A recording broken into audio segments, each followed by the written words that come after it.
வணக்கம். இன்றைய முக்கிய செய்திகள். எல்பிஜி விநியோகம் தொடர்பாக இந்தியா மற்றும் ஐக்கிய அரபு அமீரகம் இடையே புரிந்துணர்வு ஒப்பந்தம் கையெழுத்தானதாக தகவல் வெளியாகியுள்ளது. தமிழகத்தில் மே மாதத்திற்கான கலைஞர் மகளிர் உரிமைத் தொகை 1000 ரூபாய் தமிழ்நாடு அரசு வங்கிக் கணக்கில் வர வைத்துள்ளது. பெட்ரோல் டீசல் விலை உயர்வை மத்திய அரசு உடனடியாக திரும்பப் பெற வேண்டும் என்று விசிக தலைவர் திருமாவளவன் அவர்கள் வலியுறுத்தியுள்ளார். தேனி மாவட்டம் ஆண்டிப்பட்டி அருகே உள்ள வைகை அணையின் நீர்மட்டம் 26 அடியாக குறைந்து அணை தற்பொழுது சிறிய குளம் போல் காட்சியளிக்கிறது. தமிழகத்தில் ஒரு சில இடங்களிலும் புதுவை மற்றும் காரைக்கால் பகுதிகளிலும் இடிமின்னலுடன் கூடிய லேசானது முதல் மிதமான மழை பெய்யக்கூடும் என்றும், மேலும் நீலகிரி மற்றும் கோவை மாவட்டத்தில் ஒரு சில இடங்களில் இடிமின்னலுடன் கூடிய கனமழை பெய்ய வாய்ப்புள்ளதாகவும் வானிலை மையம் தகவல் தெரிவித்துள்ளது. வருகின்ற 2027ஆம் ஆண்டு உத்தரப்பிரதேசம், பஞ்சாப், உத்தரகாண்ட் உட்பட மேற்கண்ட இந்த 7 மாநிலங்களில் தேர்தல் நடப்பதால் ஒன்றிய அமைச்சரவை மாற்றம் குறித்து 21ஆம் தேதி பிரதமர் நரேந்திர மோடி அவர்கள் ஆலோசனை மேற்கொள்ள உள்ளார் என்று தகவல் வெளியாகியுள்ளது. தமிழ்நாடு அரசு தொழில் முனைவோர் மேம்பாடு மற்றும் புத்தாக்க நிறுவனம் சார்பில் 2026ஆம் ஆண்டிற்கான ஓராண்டு தொழில் முனைவோர் சான்றிதழ் கல்விக்கான சேர்க்கை அறிவித்துள்ளது. நாடு முழுவதும் பெட்ரோல் டீசல் விலையை உயர்த்தி மத்திய அரசு உத்தரவு பிறப்பித்துள்ளது.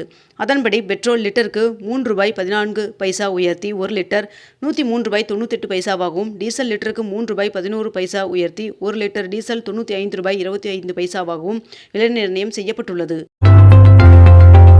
சர்வதேச அளவில் கச்சா எண்ணெய் விலை உயர்ந்துள்ள காரணத்தால் நம் நாட்டில் எரிபொருட்களின் விலை உயர்த்தப்பட்டுள்ளது என்று மத்திய அமைச்சர் கிரண் ரிஜிஜு அவர்கள் விளக்கமளித்துள்ளார். நெல் கொள்முதல் விலையை 3500 ரூபாயாக உயர்த்த வேண்டும் என்று அன்புமணி ராமதாஸ் அவர்கள் கோரிக்கை விடுத்துள்ளார். நீட் யுஜி 2026ஆம் ஆண்டிற்கான மறுதேர்வை ஜூன் 21ஆம் தேதியன்று நடத்த தேசிய தேர்வு முகமை அதிகாரப்பூர்வமாக அறிவித்துள்ளது. நீட் மறுதேர்வு நடத்தும் முடிவை கைவிடக் கோரி பிரதமர் நரேந்திர மோடி அவர்களுக்கு திமுக தலைவர் மு.க. ஸ்டாலின் அவர்கள் கடிதம் எழுதியுள்ளார். தமிழ்நாட்டின் தொழில் நிறுவனங்களின் உயர் அதிகாரிகளுடன் முதலமைச்சர் விஜய் அவர்கள் ஆலோசனை நடத்தினார். 22 கேரட் ஆபண தங்கத்தின் விலை சவரனுக்கு 800 ரூபாய் விலை குறைந்து ஒரு சவரன் 1,19,600 ரூபாயாகவும், 1 கிராம் 14,950 ரூபாய்க்கும் விற்பனை செய்யப்பட்டு வருகிறது. இதனைத் தொடர்ந்து 1 கிராம் வெள்ளியின் விலை கிராமிற்கு 10 ரூபாய் குறைந்து 1 கிராம் வெள்ளி 305 ரூபாய்க்கு விற்பனை செய்யப்பட்டு வருகிறது. வருகின்ற மே 18ஆம் தேதி கேரள முதல்வராக வி.டி. சதீசன் அவர்கள் பதவியேற்க உள்ளார். அரசு ஊழியர்களுக்கு மற்றும் ஆசிரியர்களுக்கு 2% அகவிலைப்படியை உயர்த்தி தமிழ்நாடு அரசு அறிவித்துள்ளது. 58% உள்ள அகவிலைப்படியை 60% உயர்த்தி வழங்கப்படும் என்றும், மேலும் இந்த உயர்வு ஜனவரி 1ஆம் தேதியிலிருந்து கணக்கிடப்படும் என்றும் தெரிவிக்கப்பட்டுள்ளது. டெல்லியில் அரசு ஊழியர்கள் வாரம் 2 நாட்கள் வீட்டிலிருந்தே பணியாற்ற முதல்வர் ரேகா குப்தா அவர்கள் உத்தரவு பிறப்பித்துள்ளார். தமிழகத்தில் மேற்கண்ட இந்த 8 IAS அதிகாரிகளை பணியிட மாற்றம் செய்து தமிழ்நாடு அரசு உத்தரவிட்டுள்ளது. சிஸ்கோ நிறுவனம் தனது மறுசீரமைப்பு திட்டத்தின் கீழ் 4000 ஊழியர்களை பணி நீக்கம் செய்ய உள்ளதாக தகவல் வெளியாகியுள்ளது. சேலத்தில் சிங்கப்பெண் சிறப்பு அதிரடிப்படை தொடங்கப்பட்டுள்ளது.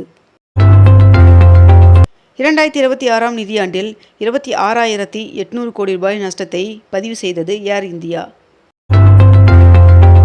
புதுடில்லியில் நேற்று நடைபெற்ற பிரிக்ஸ் வெளியுறவுத்துறை அமைச்சர்கள் கூட்டத்தில் வெளியுறவுத்துறை அமைச்சர்களுடன் பிரதமர் நரேந்திர மோடி அவர்கள் கலந்துரையாடினார்.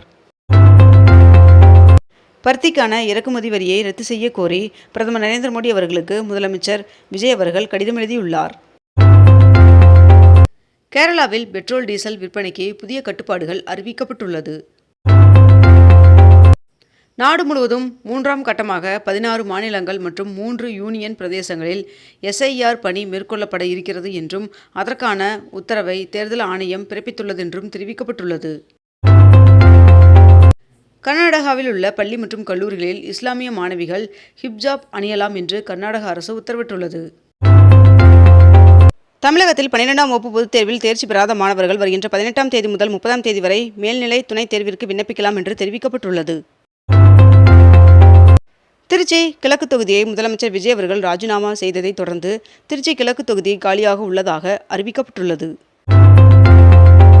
ஊட்டி ரோஜா பூங்காவில் நேற்று 21வது ரோஜா கண்காட்சி தொடங்கியது. கேரள காங்கிரஸ் சட்டப்பேரவை உறுப்பினர்களின் தலைவராக வி.டி. சதீசன் அவர்கள் நியமிக்கப்படுவதாக காங்கிரஸ் தலைமை அறிவித்துள்ளது. தாவேக ஆட்சிக்கு வந்த நிலையில் கல்லூரி மாணவர்களுக்கான உதவித்தொகை 1000 ரூபாய் வரவு வைக்கப்பட்டுள்ளதாக தெரிவிக்கப்பட்டுள்ளது. தமிழகத்தில் 21 வயதிற்கு உட்பட்டோருக்கு மது விற்பனை தடை செய்யப்பட்டுள்ளது. வருகின்ற 26ஆம் தேதி அசாம் சட்டப்பேரவையில் பொது சிவில் சட்ட மசோதா தாக்கல் செய்யப்பட உள்ளதாக அம்மாநில முதல்வர் தெரிவித்துள்ளார். திமுக தலைவர் மு.க. ஸ்டாலின் அவர்களின் தலைமையில் அக்கட்சியின் மாவட்ட செயலாளர்கள் கூட்டம் நேற்று நடைபெற்றது. இந்தியாவில் செப்டம்பர் 30ஆம் தேதி வரை சர்க்கரை ஏற்றுமதிக்கு தடை விதித்துள்ளது ஒன்றிய அரசு. பண்ருட்டி அருகே உள்ள தென்பெண்ணை ஆற்றில் 50,000 ஆண்டுகள் பழமையான பழைய கற்கால ஆயுதம் கண்டெடுக்கப்பட்டுள்ளதாக தகவல் வெளியாகியுள்ளது. விமான எரிபொருள் விலை உயர்வால் சர்வதேச விமான சேவைகளை ஏர் இந்தியா நிறுவனம் குறைக்க உள்ளதாக தகவல் வெளியாகியுள்ளது. அதிமுகவில் சி.வி. சண்முகம் மற்றும் எஸ்.பி. வேலுமணி ஆகியோருக்கு ஆதரவாக செயல்பட்ட 26 மாவட்ட செயலாளர்களின் பதவிகளை பறித்து அவர்களுக்கு பதிலாக 17 புதிய மாவட்ட செயலாளர்களை நியமித்து அக்கட்சியின் பொதுச் செயலாளர் எடப்பாடி பழனிசாமி அவர்கள் உத்தரவிட்டுள்ளார். சென்னையில் 13 புறநகர் ரயில் நிலையங்களில் 495 சிசிடிவி கேமராக்கள் பொருத்தும் பணி துவங்கியது. தமிழகத்தில் 12ஆம் வகுப்பு பொதுத் தேர்விற்கான தற்காலிக மதிப்பெண் சான்றிதழ் விநியோகம் தொடங்கியது. போர் பதற்றம் நீடித்தபடியே இருந்தால் இந்தியாவில் எரிபொருள் விலை உயர்வை தவிர்க்க முடியாது என்று RBI கவர்னர் தெரிவித்துள்ளார். இறக்குமதியை குறைக்கும் 37,500 கோடி ரூபாய் மதிப்பிலான நிலக்கரியை வாயுவாக்கும் திட்டத்திற்கு மத்திய அரசு ஒப்புதல் வழங்கியுள்ளதாக தகவல் வெளியாகியுள்ளது. ரஷ்ய வெளியுறவு அமைச்சர் பிரிக்ஸ் கூட்டத்தில் பங்கேற்பதற்காக இந்தியா வந்தடைந்துள்ளார். அதிமுக பொதுச் செயலாளர் எடப்பாடி பழனிசாமி அவர்கள் எங்களை நீக்கியது செல்லாது என்று சி.வி. சண்முகம் அவர்கள் தெரிவித்துள்ளார். தமிழக அரசின் புதிய தலைமை வழக்கறிஞராக விஜய் நாராயணன் அவர்கள் நியமனம் செய்யப்பட்டுள்ளார். 2026-27ஆம் ஆண்டிற்கான காரிஃப் பருவத்தில் நெல்லுக்கான குறைந்தபட்ச ஆதரவு விலை குவிண்டாலுக்கு 72 ரூபாயை உயர்த்த டெல்லியில் பிரதமர் நரேந்திர மோடி அவர்களின் தலைமையில் நடைபெற்ற ஒன்றிய அமைச்சரவைக் கூட்டத்தில் ஒப்புதல் வழங்கப்பட்டுள்ளது. நீட் தேர்வை முழுமையாக ரத்து செய்ய கோரி ஒன்றிய அரசிற்கு முதல்வர் விஜய் அவர்கள் கடிதம் எழுதியுள்ளார். எரிபொருள் சிக்கனத்திற்காக தனது பாதுகாப்பு வாகனங்களின் எண்ணிக்கையை குறைக்க பிரதமர் நரேந்திர மோடி அவர்கள் உத்தரவிட்டுள்ளார் என்று தகவல் வெளியாகியுள்ளது.